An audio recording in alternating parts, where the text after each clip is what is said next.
Welcome to English Podcast for You. I'm Maria, and I'm so excited to have you here. Whether you're just starting to learn English or looking to improve your skills, you're in the right place. Don't forget to subscribe, like, and hit the notification bell so you never miss an episode. Let's learn together and make English fun and easy. Hey there, and welcome back to another episode. And today, we're diving deep into a question that, at some point, we all ask ourselves. Are you disappointed in yourself? Maybe you feel like you haven't accomplished enough. Maybe you made mistakes, or you're not where you thought you'd be by now. If that sounds familiar, stay with me. Because today we're going to talk about self-disappointment, why we feel it, and most importantly, how to overcome it. Let me start with a little story.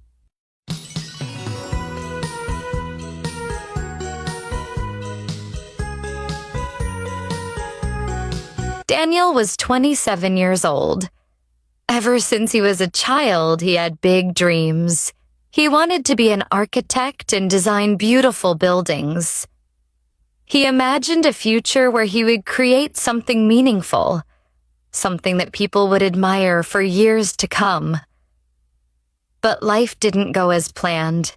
In university, Daniel struggled with motivation. He procrastinated, skipped classes, and barely passed his exams.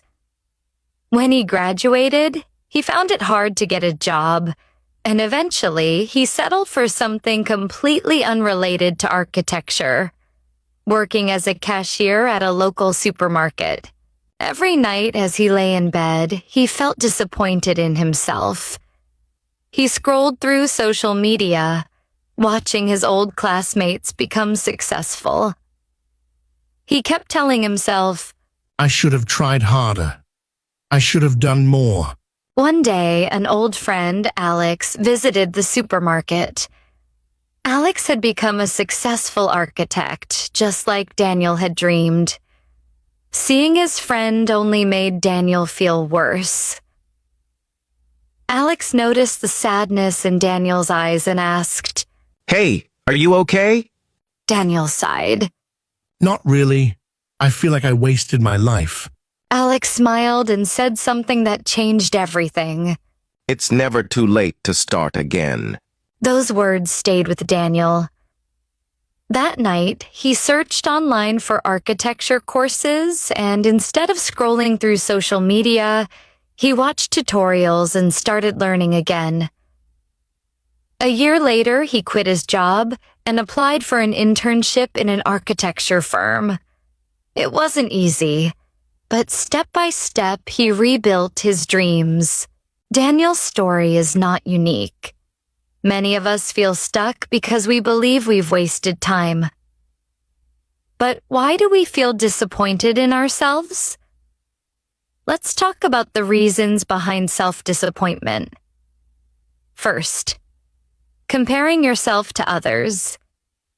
We often compare ourselves to others, especially on social media, where people only share their successes.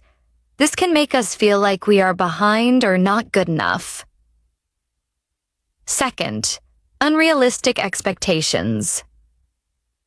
Sometimes we set goals that are too high without considering the time, effort, or difficulties involved.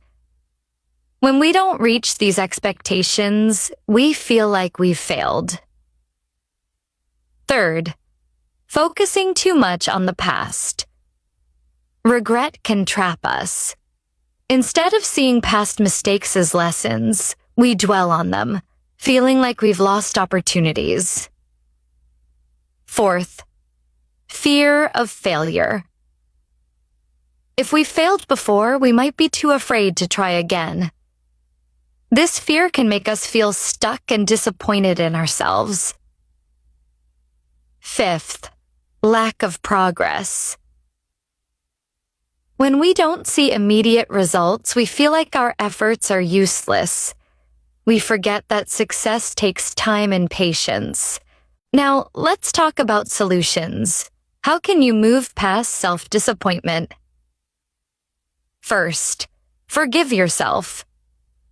Understand that mistakes are part of growth. You are not defined by your past decisions. Instead of blaming yourself, focus on what you can learn. Second, take small steps forward. Like Daniel, start with something small. Set realistic goals, take action, and celebrate each step. Third, focus on what you can control. The past is done, but the future is in your hands. You can't change what happened, but you can change what happens next. Fourth, challenge negative thoughts. If you constantly tell yourself, "I'm not good enough," stop and ask, "Is this really true? What evidence do I have?" Train your mind to think positively. Fifth, surround yourself with positive influences. Friends, mentors, books, and even podcasts can inspire you to keep going. Avoid negativity and seek out encouragement. Sixth, develop a growth mindset. Instead of thinking, "I failed," say, "I learned something." See challenges as opportunities to grow and improve. Seventh, celebrate progress, not just perfection. Every small step forward is a victory. Don't wait until you reach a big goal to feel proud. Appreciate your efforts along the way. Eighth, take care of yourself. A healthy body supports a healthy mind. Exercise, eat well, and get enough rest. A balanced lifestyle helps you stay motivated. Before we wrap up, here are some useful words and phrases from today's episode. Regret. Feeling sad or disappointed about something in the past. Example: he regrets not taking that job opportunity. Dwell. To think too much about something, especially something bad or troubling. Example: he dwells on past mistakes instead of focusing on the future. Trap. To keep someone stuck in a situation, making it difficult to move forward. Example: negative thinking can trap you in a cycle of self-doubt. Unrealistic expectations. Goals or standards that are too high to achieve. Example: expecting to become fluent in a new language in a week is an unrealistic expectation. Starting over. Beginning something again after a setback. Example: after losing his business, he decided to start over in a new city. If you're feeling disappointed in yourself, remember this. It's okay to feel this way, but don't let it define you. You have the power to change your story. Every day is a new chance to grow, to improve, and to become the person you want to be. So take a deep breath, let go of the past, and start again. That's all for today's episode. If this story inspired you, share it with someone who needs to hear it.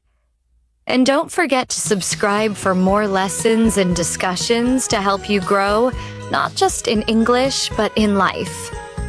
See you next time.